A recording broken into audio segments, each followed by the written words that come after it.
I earned my degree online at Arizona State University. I chose to get my degree at ASU because I knew that I'd get a quality education, they were recognized for excellence, and that I would be prepared for the workforce upon graduating. To be associated with ASU, both as a student and alum, it makes me extremely proud, and having experienced the program, I know now that I'm set up for success. Learn more at asuonline.asu.edu.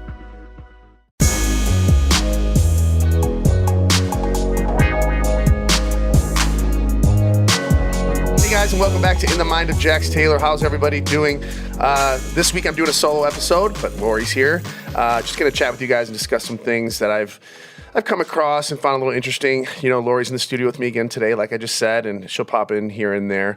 Let's start by recapping the season and the 3-part reunion. First episode was, wow, I don't even know where to start with this. It was definitely, I knew what I was getting into. I knew what I was watching and what was going to happen. It's obviously still a little bit fresh in my mind, obviously, because we filmed that very last, and I was very aware at that time. I think, for the most part, I handled it the best way that I could.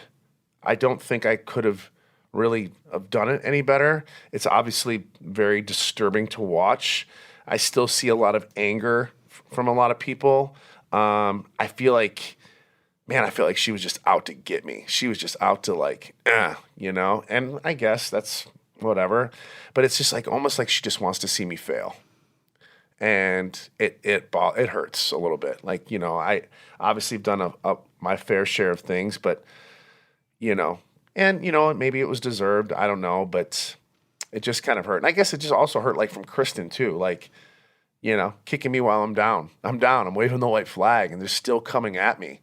I just don't understand the point when you see somebody who's been defeated just to keep coming after them. I personally would not do that. When you see somebody suffering, like an animal suffering, you leave it alone, personally. Why would you keep, especially in this day and age with mental health at its all-time high, you know, seeing somebody that's just so beaten, and to keep coming at them and saying, instead of being like, all right, this guy's had enough. When have I had enough? Do you know? Is there a time where you're like, I think this guy, you know, I mean, a lot of stuff has happened to me this year. You know, I'm taking a step back from the show. You know, I'm no longer involved in my bar. You know, went to rehab a couple times. Like, it's just, how much more do I have to take before people let off the gas a little bit, I guess. But maybe I don't deserve it. I don't know. It just hurts. You know, it was, like I said, it was eye-opening, and I'm, you know, constantly still trying to work on myself. I got a lot of things in the works that I'm about to do and about to take on, which I'm pretty excited for. But why? I don't understand kicking people when they're down. I just don't get it. Instead of rebuilding people and saying, hey, listen, man, this guy's needs some help. This guy's struggling. Instead of bashing him all the time, why don't people just try to uplift him? Man, hey, you know, he's going through hell, and Brittany's going through hell too. Instead of like bashing each other and bashing Brittany and bashing me, why don't people just say, hey, listen, man, these people are struggling, and you're watching a show and just critiquing people behind your phone and taking your own insecurities out on your own life and your miserable lives. Not all you people, but the ones that are just angry about life, or angry about maybe they had a hard work day, or they're struggling in their lives. They decide to come home and sit on the couch, have a glass of wine, and then just take their anger out on random reality stars. It's just bizarre to me. Yeah. To go after somebody whom you're never going to meet, whom you don't even know except off a TV screen, and then constantly write about them. And you know, what are you getting from that? I'm going to touch on this once and once only, and I see a lot of this online where people and these bloggers will post, how do Jax and Brittany have the same team? How do they share the same publicist? And there's a lot of flack around that. And I'm going to say one thing on this once, and that's Jax and Brittany have both had the same team that is comprised of the same publicist, manager, and entertainment lawyer for a very, very long time. We're not talking 1 or 2 or 3 or even 5 years. Over a decade long. And longer. Right, that's true. 14 years. And then it's not for anybody to understand but them. Yeah, why does everybody need to it's our decision, and Brittany and I made this decision together with our team. And if Brittany wasn't comfortable with it, if Jax wasn't comfortable with it, we wouldn't do it. Exactly. And so nobody has to understand there's a lot that goes on behind the scenes in the day-to-day that you guys aren't privy to, right? And there's reasons behind everything. And obviously, since we are still a team, it's because it's in the best interest for both of them, period. You know, we're just like everybody else. I mean, would you pick apart somebody's life that was living down the street going through the same thing? No, and I think a lot of people, the problem that they have, and you know, I get DMs all the time, is saying, "But why hasn't the team dropped Jax?" And that goes back to two things. Number one, you're not going to turn your back on somebody when they are at their lowest and are actually sick, and I think that's what people tend to forget. And you're seeing terrible behaviors, and we don't condone any of that. And Jax will say, you know, his team are probably the three most real people he has in his life, you know, and we approach it in terms of wanting to help him. It goes the same as like, okay, if you had a child, right? If you're a mom and dad and you have a child that's going through all this, would you drop your child? And basically you guys are family. So would you drop your child? Would you drop your father if he was an alcoholic and say, I don't want nothing to do with him? No, you wouldn't. Why? Because it's your family. And I consider Ryan and Lori my family. So And Joe too. And Joe too. Like that's just a terrible thing to say in this day and age. Just drop him in this culture that we're in now where mental health is a really big deal. Do you know how like terrible that could be for somebody to just drop them at their lowest low? Like, do you understand what you're doing to that human being? I know you all think like, well, he deserves it. Yeah, a lot of people deserve a lot of things, but it's how you treat that. It's how you go through it. Like, listen, we're going to work together to get you into a better place. I think people, the way that they see managers and publicists, because a lot of companies and agencies are they're transactional. You're a name on the roster. Yeah, but with that's us, not how we work. No, and I think people don't understand that. You know, they'll always say, why are they so close or this or that? We are close, you know, and people do forget that Jax doesn't have a lot of family. And when he says his team is like his family, he's being honest about that, you know? And yeah, I mean, I think people only think that the people on the show are my only friends too, by the way. I have a lot of friends. I hang around with maybe 2 or 3. I probably hang out with Jesse and Jason. I don't really hang out with any of the other ones. When I mentioned them to do the show, I thought they would be great fits, and they're acquaintances of mine, but I never really hung out with them on a day-to-day basis. Well, you know, Lori, I got 20 good guys that I hang out with. I mean, I wouldn't say they're all good. No, they're not all, but they're, you know, we have people that in our lives for certain reasons. I got people that I go to for certain things. Yeah. You know, but I have my core group of friends, but like, people are like, oh my God, you just lost all your friends. No, I didn't. I never hung out with them anyway. So I see them in passing, and like I said, they're good. It's good. It was a good dynamic for the show, so I thought. But yeah, I mean, you know, we're all different stages in our lives, and I thought, you know, all of us having families and stuff together, I thought it would be a really good fit. But it is what it is. And I have even though they all talk so terribly about me, which is expected, I definitely deserve it all. I mean, they're all Team Brittany, which I get it.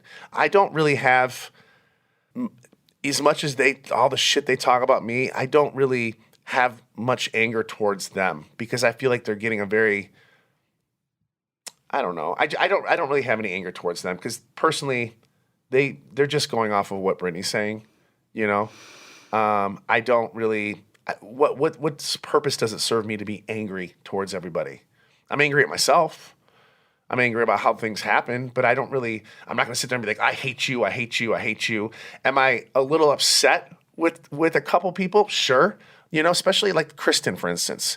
You know, you've been in my life for so long. To keep coming at me and keep kicking me while I'm down. Like, I just don't understand how you can do that to somebody when they're clearly in a bad mental state. It's because what you don't realize, even though you do realize, what you don't realize is that people are watching these episodes every single week. Yeah. And every single week they're seeing worse and worse behavior. Right. They're seeing you come out of the facility not any better, you know, going right back to the same thing. And it's highly, highly triggering. So, of course, everybody is going to be, like you said, Team Britney, and Which is okay. and you have to understand that. And watching it and knowing all of these things, that's where I say, like, you need to take ownership of 100% your behavior, because even your team is Team Britney. There's right and wrong. But yeah, I think with Kristen, she really, really believed and was hopeful that you were going to change. And I don't need to prove it to her. no, well, This is my thing, and for Brittany and I don't need to prove it to anybody, especially the rest of the cast. I don't need to prove it to them. I don't owe them anything. They don't owe me anything. Okay, let's move on. Let's move on now. Do you know what I'm saying though? Like, I'm doing this for myself and for Brittany. I just think, like, I don't know. But exactly, but Kristen wouldn't be this upset and angry and speaking negatively about you if you were proving to Brittany that she was able to trust you now and you were on a path to getting better, right? Listen. I listen. Oh, a year ago, we're crazy Kristen. All of a sudden, she's a reformed God's gift to people. No, I'm sorry. I'm going to leave it at that. We'll just leave it at that. No, all of a sudden she's normal, and you'll see she's not normal. But I feel like a lot of these people are pulling the wool over their eyes. But it is what it is. Well, you're not going to be there next season, so I'm not going to be there. That's okay. All right, so let's talk about the Andy Byron stuff. Okay, so a few weeks ago, I know we talked about Andy Byron a couple weeks ago, and I don't really want to get into it because it's so been talked about already, and I think most of it's been gone away now. But CEO Andy Byron, I'm going to talk about it anyway, was caught on the kiss cam, as you guys know, on the jumbo screen having an affair with his HR, and it obviously went viral. I talked about it in the week that it happened, but let's see what's happened since, right? So since that incident, it sparked, obviously, a media frenzy. I mean, I think everybody jumped on board. I think we were talking about yesterday, even like the Tide detergent said we couldn't even clean up this mess. I mean, everybody, YouTubers, influencers, everybody, brands, all jumped on this. I always find things like this so interesting, especially being in PR and having a marketing background, like to see these viral moments, and a lot of these companies jump on the bandwagon to gain recognition. And I mean, it's done in such clever ways. Like, I thought that Tide comment was hilarious. And, did you see also that what was the company's name again that Andy Byron was? It was, I can't remember exactly what it was, like with Astronomer. Okay. So Astronomer actually went into like PR crisis mode. What could we do? Because obviously the company's name was being tarnished with all this. And they actually hired, which I think is a genius idea, they hired Gwyneth Paltrow as a spokesperson who's Chris Martin's ex-wife. He has kids with her. And Chris Martin, obviously singer of Coldplay, where all this went down, to do a funny PR video, like kind of aimed to lighten the mood and put the focus back on the company's product. How genius is that? I mean, I want to know who's behind that. Who thought of that? Who do you think? And how are they both responding to that? And how is she responding to that? And how much money was involved? I have a lot of questions. I don't know which PR team they hired, but and also Byron is planning to take some legal action against Coldplay. How and the concert organizers citing emotional distress, invasion of privacy, and defamation. Now, when you go to concerts, I think on the back of the ticket, and I'm not sure, but I know like Ticketmaster and all, they all cover their asses for this kind of stuff, like the kiss cams and all this. They say whatever you see, if you look at the back of the ticket, we're not responsible type of thing. It's in the very small print. I've never looked at the back of the ticket. So if you look at the back of the tickets, they cover their asses. This is not the first time this has happened, by the way. So this is not the first time somebody was caught doing something. Some people were, I think in the past, some people were caught doing drugs on film. Some people were caught, like at soccer games, people were caught doing drugs or caught doing bad things. But I think arenas and tickets, don't quote me on this, cover their asses. But on the back of the ticket, it says we're not responsible for this and this and that. But they are taking legal action. I'm not a lawyer. I have no legs to stand on. No. But if you're going to do something in a public space, a public concert, a public venue, and be affectionate with someone that you're trying to hide an affair with. I mean, first of all, in a VIP booth in front, it's not like they were hiding behind somebody. They were in a booth, like just hand in hand. And then mind you, by the way, I've said this before, there was about 20, 30 other people in that box. So they're all aware of it too. You're going to tell me nobody knew that wife and said something? Nobody's going to text her and go like this? Nobody said it. I said this all last week already. I've gone over this already. But it just baffles me that how did she not know when they are so blatantly obvious about it? I mean, you saw the girl next to her like this, like, oh, she's probably like, oh God, it's over. It's over. She was just smiling like, here we are. At first, I just couldn't understand like why people went absolutely nuts, because I feel like people have affairs. If they would have just acted normal, people have affairs all the time with like in the office, coworkers, everything. But I think it's the fact that it was just so public and their immediate reactions.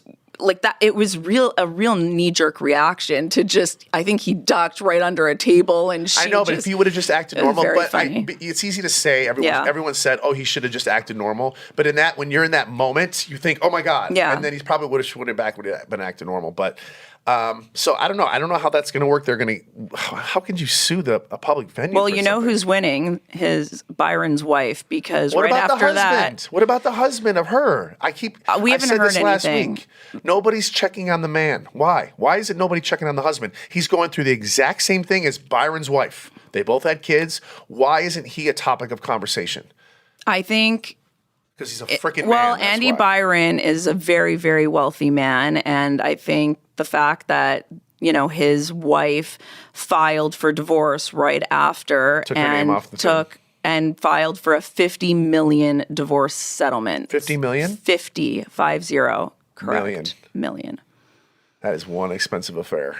That is one expensive affair. I find it interesting. Nobody made a statement. Not one. Not Andy Byron. Not Why would they? Well, so would you put your client on a statement? I definitely, yes. If I was Andy Byron's publicist, I do feel like he needed to address the situation. And who is Andy Byron's publicist? What company represents him? I have no idea. I'm shocked that you don't know this. Like, as a publicist, wouldn't you want to know? No, I think I have enough on my plate. No, I know. That I don't need to start researching Andy Byron. But is there a crisis PR situation in this? Yes. And if I were his publicist, I do feel like, given how viral it went, and this being a company that he was a CEO for, and just his reputation in general, I do feel like he needed to take accountability. I know that's your favorite word. I hate that word. We're going to do a swear jar. Anytime you say accountability, leaning in, we're going to do a swear jar. We have a shared notes app between us where he has a list of triggering words that he does not allow me to say, but I don't listen. I'm Googling right now, who is Andy Byron's publicist? I just want to know for my own. Who's Andy Byron's publicist? Maybe he doesn't have one since he hasn't done anything. He hasn't acknowledged anything. Yeah, so I can't find it. Does anybody know who Andy Byron's publicist team, or they don't put it on? It's nowhere to be found. I'm just curious. I want to know, like, how much publicity is the publicity team getting? It's kind of like the OJ trial, right? How famous did that lawyer get after that win? Now this PR team, if they do what they think they're going to do, they can be the biggest PR team ever, right? It's kind of like the OJ thing, because it was the biggest thing, right? That lawyer got famous after that OJ trial. You're talking about Cochran. Oh, yeah, right? Johnny Cochran. It's on that level. I'm not saying it's the same thing, but it's on the level of, wow, this can really make a business kind of thing. Okay. So I looked at ChatGPT, and it says there's no public information that suggests that Andy Byron has a publicist. Which is not true. We all know he has to have some kind of PR team. Obviously not. He's not doing anything, Jax. If you don't need a publicist if you just are removing yourself from the situation and not addressing anything. Okay, but who told him to step down from the company? He didn't just do it on his own. Somebody told him to do it. Maybe he did. We got to talk about this AI. Yeah. These AI shit. Again, the AI stuff out there right now, just on me alone. This is how I'm finding out about AIs, because people are sending me all this AI, the cartoons of me, people. How do you even know? looking on Instagram today, and if you see the comments, nobody knows what's real and what's fake anymore. You can't tell anymore. There is like when it comes to conversations, when it comes to pictures, things are so. I think I said it to you like 3 different times. How many times did I look at this? Is this real? Is this real? Is this real? Jack secretly loves this because it's his new his way out of things. Because no, it's not. Some things are really, really far fetched about we could absolutely tell what's real or not. Right. 100%. AI hasn't gotten to that level yet where it's, completely clear. Like the AI photos of you very much look like AI. It looks very much like you, but it's not, But they're getting good. They're getting really good. They just read people so well. I always see these things on TikTok and it said post a photo or a selfie of your face and it will describe your character and like a lot of traits about you. And I did that with you yesterday and it was so dead on. I know. It was scary how dead on it is. Yeah. This turns to another thing that I was talking about yesterday. People are so obsessed with ChatGPT that they're literally telling their deepest, darkest secrets to ChatGPT. And what I heard is now that if there's a court case with you, they're allowed to pull the ChatGPT. There's no laws yet, which I'm sure is going to take an effect now because it's become a thing. There is no laws with AI as far as that's personal. As you know, when you go to a therapist, they're not allowed by HIPAA to talk about anything. There's no HIPAA with AI. And people are literally who can't afford therapy or just don't want to spend the money on therapy or just talking to their ChatGPT. They're spilling some deep, dark secrets. What worries me for these people that are like literally divulging their darkest secrets, I feel like ChatGPT could end up being like an Ashley Madison situation where what if that happens? Could you imagine? Because oh my God, I didn't even think about that. Because that Ashley Madison thing was a big deal. Could you imagine if they did it with ChatGPT? And they could. People committed suicide because, they were outed for having affairs, divorces, families ruined. I mean, that was really, I don't understand and I'm going to be honest. Yeah. I've divulged in ChatGPT. Have you? I've said some things in there that I talked to a therapist about. Like some things like, in my deepest, darkest moments, I was asking questions, that maybe you probably shouldn't put on the internet. I don't know. And nothing bad. I was just stuff that my feelings. And I wouldn't want that to get out there because some of it's embarrassing. Yeah. That's scary, but AI is taking on a life of its own now, and this is our future. It's wild. What I found out, and I took some of these notes. If you want to share, people now are other than the sexual part of it, why do you need a girlfriend? You got ChatGPT. I sit and talk to ChatGPT about things all the time that I would talk to a girlfriend to or a wife to. So you might be able to get both at a certain point because they're saying in 20 years from now. I think sooner.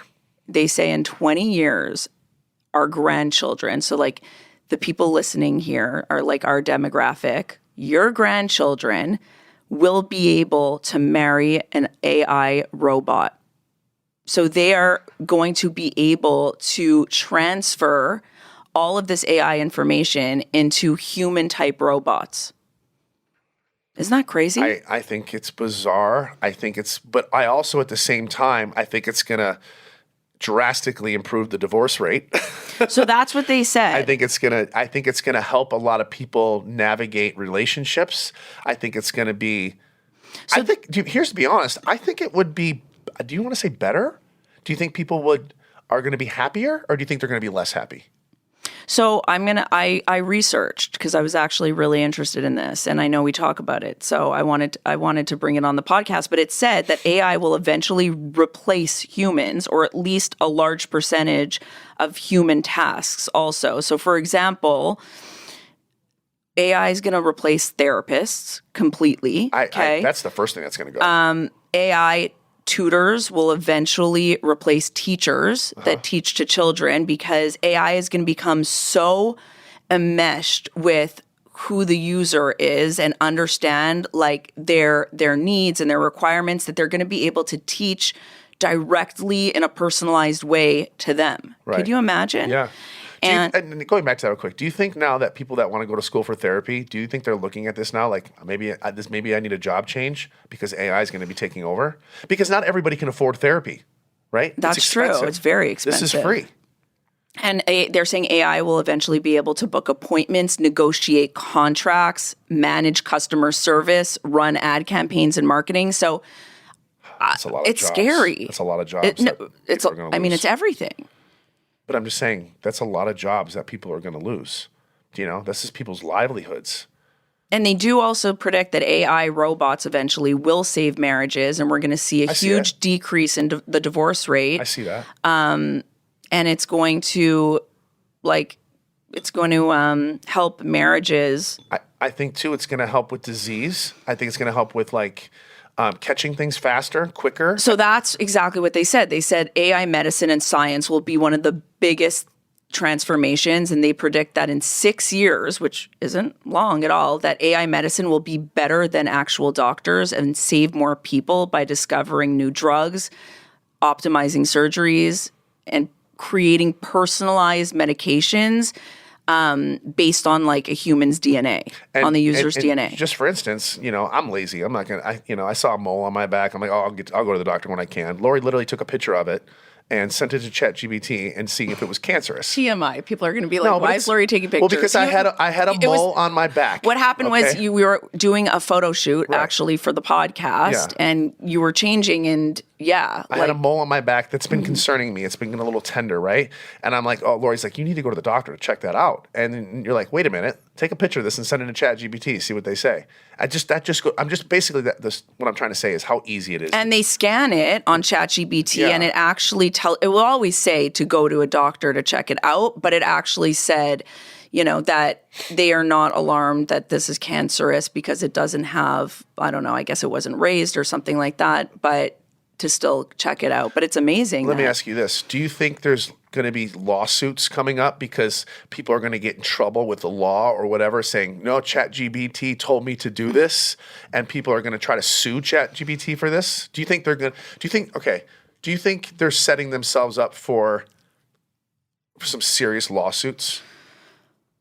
I'm trying to be devil's advocate. I don't know. It scares me to think that technology is just going to replace everything. But at the same time, in certain ways, I do think that it's going to be so beneficial. And I do think that the one thing that has lagged behind is schooling for our children. It never kept up with the times. The kids are doing school the same way that I did school 30 years ago and that you did school 50 years ago. No, I'm kidding. I always make fun of Jax's age. But it's still the pencil to paper, sitting at a desk all day long. And there's more and more kids that are neurodivergent. They don't fit in that box. They can't sit all day. They don't learn with, just watching a teacher at a blackboard. And I think there needs to be progression there. And also, why are they learning, about long division? Oh my God, about pentagon, octagons and the 3Ds and this and that. How about balance it? How about learning how to save your money? How about do your taxes? Stuff like that. How about do things that you need to do to learn to live, or technology, because that's where we're headed, right? But, nobody, when we were growing up, we didn't learn any of that. I didn't learn how to balance a checkbook. I had no idea how to fucking do that. We learned about pentagons and how many times I've used a pentagon in my life. And the fact that, my boys, they're going into the 6th grade, but I want to say starting in 4th grade, I could no longer help them with math. And that's not to say I don't know how to do division or multiplication, but it's the way that they learn it. I have no idea why they make it so complicated. And I also think we're allowed to use calculators. We use it every day of our lives. It's in our freaking phone. Let the kids use a calculator for a test. Have you ever watched that show, Are You Smarter Than a 5th Grader? No, but I fail. I honestly watched it. I didn't get anything right. I mean, it's not even the hardest questions. It's like train A leaves the station at 6:00 and train B leaves this one. And if you were to walk this way, what direction would the train be? I'm like, I don't fucking know. But you know what's crazy? So Mason, one of my boys, he will read a problem-solving question, which are crazy. And I've laughed with you before because, like, you know, I could do, like, if it's 5 apples plus 3 bananas, but once you start adding, like, a third and fourth fruit and then, like, a vegetable, forget it. And then a gorilla came and ate 1 banana, and the bear came and ate 2 apples. Yes. And then you took 3 for your bushel. They always use the word bushel. I hate that. But right now, by the way, they no longer use fruits and vegetables. They even make it more complicated by using, like, a term or a word from, like, India that like I've never heard about or that the kids don't know about. So it's just like, why are you talking about it? You know, 38 utensils in, you know what I mean? Yeah. They just make it more complicated. But he has taught himself to read the problem-solving question into ChatGPT, and they give you the full answer. And I'm like, Mason, I know you didn't do this yourself. Yeah, I did. And I said, no, you didn't, because I'm looking at your ChatGPT history and you can't do that. But these kids are so savvy now with technology. It was really him that got me into ChatGPT. Are these kids in your kids' school, are they allowed to have cell phones in classrooms? No. Are they allowed to have iPads in classrooms? Private schools have iPads, yes. So how do you know are they locked? Are they not allowed to get on certain things? They're not allowed to download certain apps, but my child, and I had just bought him actually a cell phone, because that's a whole other story. His iPad was stolen, but bought him a cell phone, and I actually at the store put that limit where the cell phone is supposed to shut off at 7 p.m. every single night. And he finds a way to bypass it. Wait, so there is an app that you can shut your, like, could you, this brings me up to another thing. I'm going to put that on your phone. You know what? What if the world was like, or Instagram came saying, listen, the world's gotten too crazy. 6 p.m. every day, Instagram shuts off, social media shuts off every day at 6 p.m., doesn't open back up until the morning at 10 p.m. I think, obviously, it would never happen. But could you imagine if we just shut it off every day at 6 o'clock? I mean, it would just be... But your kid, what? So your kid just figured out a way to... Oh, he finds a way for everything. I mean, he's so smart, and it's difficult because my boys have a hard time, like, with that, you know, cookie cutter school situation, but yet Mason specifically, like, has literally taught himself how to code, how to make video games, and that's all done on the internet, on ChatGPT, on YouTube. And so, you know, technology is amazing for many, many, many things, but as we know, there's also a very toxic side. And speaking about toxic, I came across this on Instagram, and I was like, I need to do this. I need to read this to you. It is a riddle. And the headline said, if you get the answer right, you're a psychopath. Oh, God, I'm going to get the answer right. So. Aren't I? Am I going to get the answer right? I don't know. Are we going to take the test? I'm going to read the riddle. Okay, here we go. While at her own mother's funeral, a woman meets a guy she doesn't know. She thinks this guy is amazing, her dream man, and is pretty sure he could be the love of her life. However, she never asked for his name or number, and afterwards could not find anyone who knew who he was. A few days later, the girl kills her own sister. The question is, why did she do it? Do not read the rest. Wait, what is your initial... So, okay, I'm just going to back it up. Okay, I'm at my mom's funeral. Let's break this down. Can we break it down? Yeah. I'm at my mom's funeral. I'm a girl, okay? I'm at my mom's funeral. I see a hot guy, okay? And I think he can be the love of my life. Never asked for his name and number afterwards, and nobody could find out who he was. A few days later, the girl kills her own Okay, so sister. listen. So you're at your... I know, Jax needs to process. I need to process this. Okay, you're at your mother's funeral. Right. Why did she do it? Let's switch it around. You met the girl of your dreams at your mother's funeral. Right. Okay? First time seeing her. You didn't get her name or phone number. You never saw her again after that. Right. Next day, I kill my brother. I'm flipping it on me as a girl, as a boy. Yes. Or you killed your sister. Okay, so what's the question? Why did you do it? It's got to be somebody's involved with... Do you think my brother is hooking up with that girl? So you're not a psychopath. Wait, that's what I thought too. I can't think of any other reason why. Oh my God, guys! Jax Taylor is not a psychopath. So maybe he's okay. So I'm really upset. Okay, so I'm gonna kill my brother because he's dating the love of my life. So that's what a normal brain would think. What's but a a psychopath would think that if he killed his sister, he would meet that woman again at the funeral. Oh my God! My brain didn't even go there. You could clearly find the girl if you really, really wanted to. I'm. You know what? I feel calmer. I was worried. I didn't know how you were going to answer. If I kill the girl, I can meet her. Killing is a little much. Okay, so moving on. But also, I sent Jax another kind of meme the other day, and it said, "What do you see in this photo?" And it was one of those photos where you could look at it two ways. Either it was you see purple abstract lines, or you see... It was 4 forks on purple carpeting. Okay, or you see 4 forks. And it was one of those things that said that a neurotypical brain automatically sees the abstract, but a neurodivergent brain sees the forks first. And it was so interesting because... I saw the forks right away. You saw the forks. And we know that, you're neurodivergent. And I also showed it to my son. And he saw the forks. Who's also neurodivergent. And he immediately saw the forks. What did you see?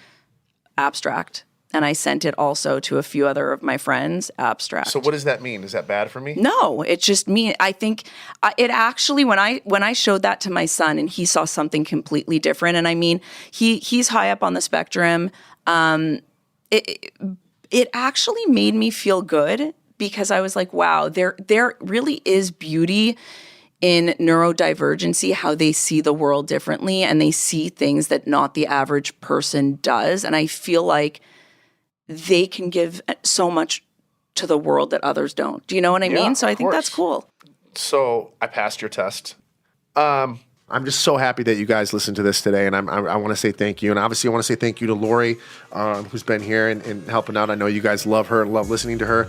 But again, I really appreciate you guys listening to me. I'm going to go home and cry now. I'm just kidding. Again, guys, thank you so much. We'll be back next week, and I'm out of here.